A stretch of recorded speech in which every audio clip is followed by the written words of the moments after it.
Yeah, no crank, no start.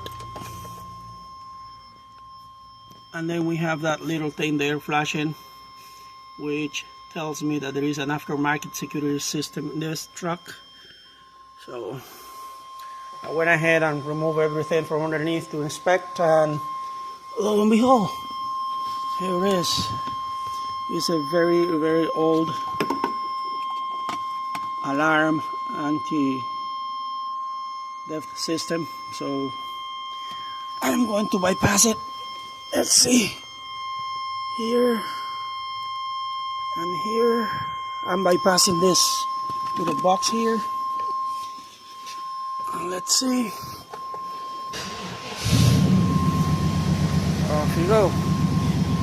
So if I remove it here, it keeps running because it's being bypassed by this box. But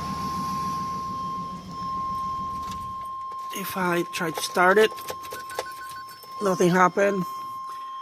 And there you go. So there is no remote for this.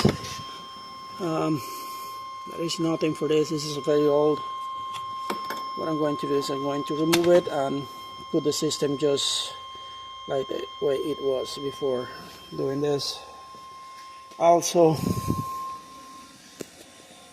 here at the front it had this siren thing, which the wires were cut here.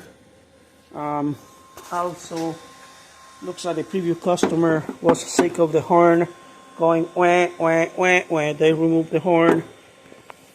So I will have to fix that out too, because the horn is not working either, because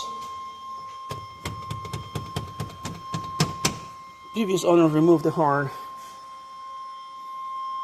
Alright, peace out.